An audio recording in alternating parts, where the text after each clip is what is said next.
ओंकारं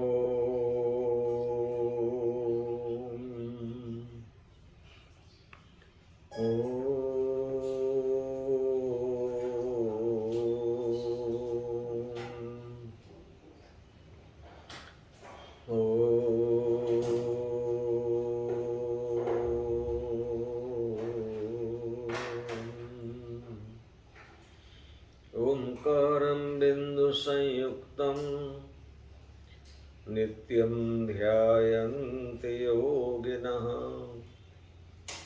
कामदं मोक्षदं चैव ओंकाराय नमो नमः। सच्चिदानन्दरूपाय विश्वोत्पत्त्यादिहेतवे तापत्रयविनाशाय श्रीकृष्णाय वयं नमः। नमः शिवाय सांबाय हरे परमात्मने नमः।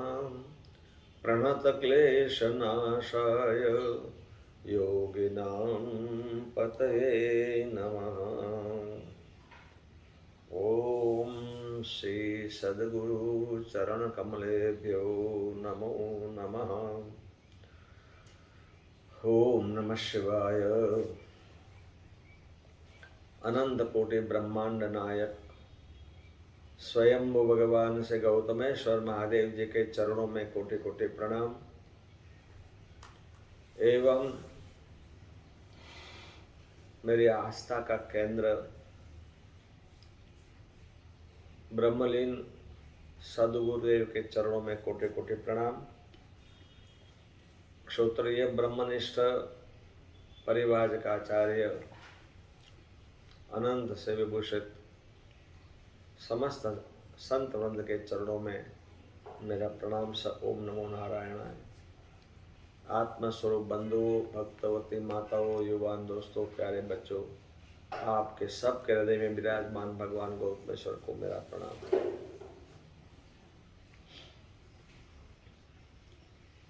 दान देने की बहुत महत्ता बताई और दान देना ही चाहिए। जैसे आगे बहुत सी बात हो गई अपनी कि शरीर की शुद्धिकरण के लिए स्नान आवश्यक है, मन के शुद्धिकरण के लिए सत्संग आवश्यक है, ग्रंथावलोकन आवश्यक है, महापुरुषों का संग करना ये आवश्यक है। वैसे हम जो कमाते हैं, घर में लक्ष्मी आती है, उसके शुद्धिकरण के लिए दान बहुत आवश्यक है।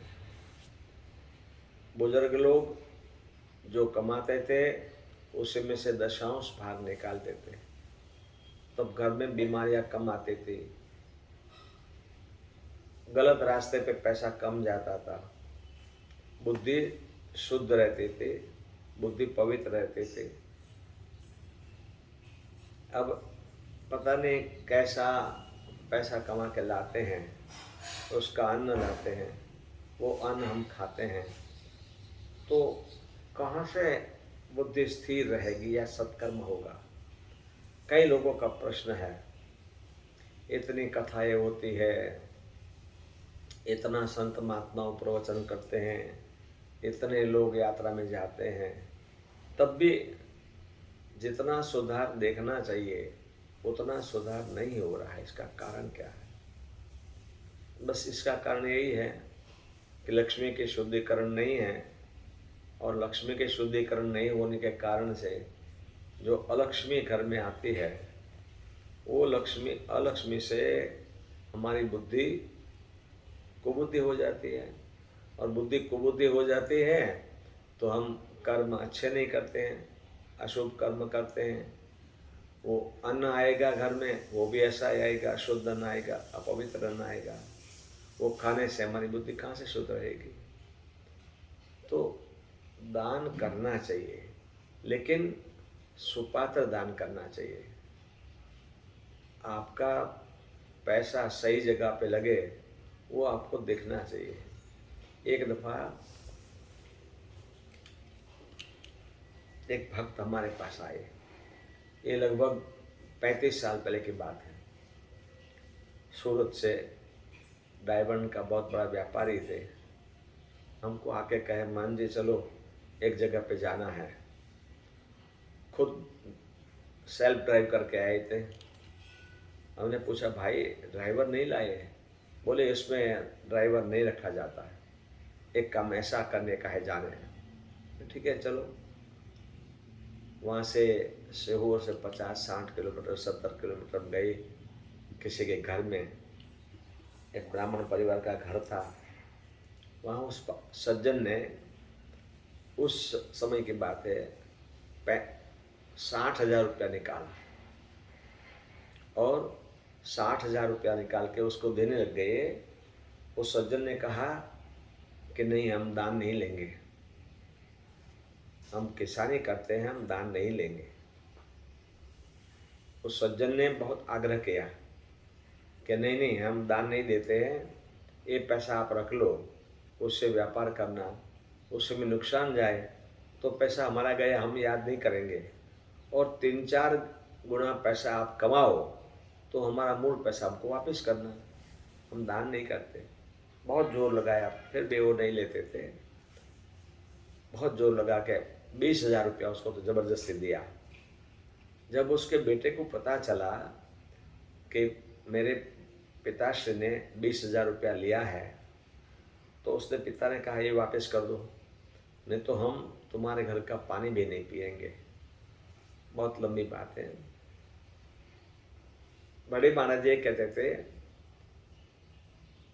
किसी को भी दान करो। जैसे कोई आपके पास आया, हमारे घर में अन्न नहीं है, हम गरीब हैं, ऐसा है, आपने 10 किलो बाजरा दिलवा दिया, 10 किलो गेहूँ दिलवा दिया, चावल दिया, दाल दिया। अब वो खलास हो जाएगी तो फिर आपके पास आएगा, फिर वो भिखारी बनेगा।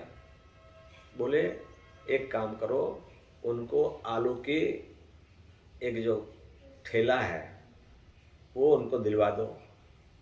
1,000, 2,000, 5,000 का भले खर्च हो जाए, लेकिन बोलना उनको कि 5,000 का खर्च किया है, तेरे पास जब 20,000 रुपया हो जाए तो मुझे 5,000 देना, और बिजनेस करते करते तेरा पैसा इसमें से खलास हो जाए तो याद नहीं करना। ये उनको समझाते थे। पहले जब ये म्यूजिक वाला शादियों में नहीं था, तब गांव में ढोले होते थे, शरणाई वाले होते थे, उनसे लोग आनंद करते थे, उनको शराब पिलाते थे, है ना। ढोल को और ढोल बजाओ और ढोल बजाओ और ढोल बजाओ करके उस पर पैसा रखते थे।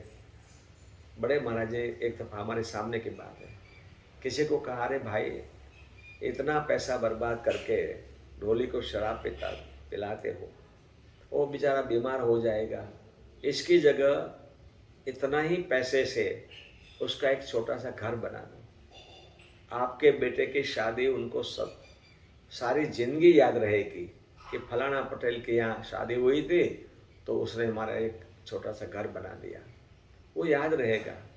अब ढोल को फोड़ दो, क्या फायदा उसमें। इसलिए संतों के पास जाने से बहुत समझ आती है, बहुत समझदारी पूर्वक दान देना चाहिए। एक संस्था के पास में एक औरत गई, उसने कहा, देखो मेरी बात आप सुनो, मैं बहुत गरीब हूँ, अपाहिज हूँ, ऐसा है वैसा है, मेरे पति मिल में काम करते थे, वो 1.5 साल हो गई, वो घर में बैठे हैं, दोनों पैर उसके कट गए बस। तो संस्था वाले ने पूछा, बहन आप क्या चाहते हो? बोले हमको राशन दिलवा दो, बस हमको और कुछ नहीं चाहिए। तो संस्था वाले ने उसके बात बहुत गौर से सुनी, ध्यान से सुनी। कहा कि बहन देखो, हम राशन तो नहीं देंगे, लेकिन हम एक दूसरी बात करते हैं। तो उनको पता था कि बड़े लोग के पास जाते हैं तो कुछ देते नहीं हैं, बड़े उपदेश करने लग जाते हैं, ऐसा करो वैसा करो ऐसा। तो संस्था वाले ने उपदेश भी नहीं दिया, आलू की वेफर बनाने का 2 मशीन ला के दिया उसको और 50 किलो आलू दिया। कहा कि बहन देखो, आपका पति दोनों पैर से चल नहीं सकता है तो बैठे बैठे मशीन तो चला सकता है ना हाथ से, उसकी वेफर बनाओ, आप दोनों ही मशीन से वेफर बनाओ। 50 किलो आपको आलू दिया है और जो वेफर हो जाएगी तो एक व्यापारी से फ़ोन करके कहा कि इसके वेफर आप ले लेना और उसी में से तुम्हारा घर चलेगा। भाई को बहुत अच्छा लगा, वो माता को बहुत अच्छा लगा। वो मशीन और आलू लेके घर पे आई और उसने काम शुरू कर दिया। 6 महीने के अंदर वो इतना कमाने लग गई कि उनका घर बहुत अच्छी तरह से चलने लग गया। 1 साल के बाद में वो औरत, वो माता उस संस्था में 10 मशीन लेके गई और संस्था के व्यवस्थापक को कहा कि आपको खूब खूब धन्यवाद, खूब खूब आशीर्वाद। मैं अब इतना कमाने लग गई हूँ कि संस्था को मैं 10 मशीन भेंट करने आई हूँ। देखो दान का क्या प्रभाव होता है और दान की कैसी रीत होती है। और कहा कि हर साल मैं 10 मशीन इस संस्था को मैं भेंट करूँगी। मैं इतना कमा रही हूँ, मेरा धंधा बहुत अच्छा चलता है। तो गरीब को देना ही चाहिए, जिसको ज़रूरत है उसको देना ही चाहिए, देने की कोई मना नहीं, लेकिन उसको काम पे चढ़ा दो। और उसकी भिक्षावृत्ति जो है, भिक्षुक वृत्ति है, गृहस्थ है, इसलिए साधु हो तो अलग बात है, साधुओं को तो सेवा करनी चाहिए। देखो जैन समाज में संतों की, महात्माओं की कैसी सेवा होती है, बहुत बढ़िया सेवा होती है।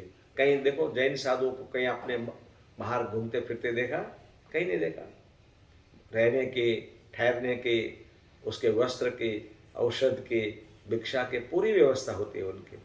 तो वैसे संतों के लिए करना चाहिए, लेकिन जो आम आदमी, गरीब आदमी है, वो ऐसे जहाँ तहाँ मांगते रहते हैं और फिर वो पैसे से पता नहीं अनाप शनाप क्या क्या करते हैं। तो उसको काम पे लगाओ। बड़े महाराज जी का यही आदेश था। तो आपको भी हमारी करबद्ध प्रार्थना है, यदि आपके सामने कोई ऐसा आ जाए तो कोशिश करना उसको काम में चढ़ाने की। हरि ओम तत्सत, हरि ओम तत्सत, हरि ओम तत्सत।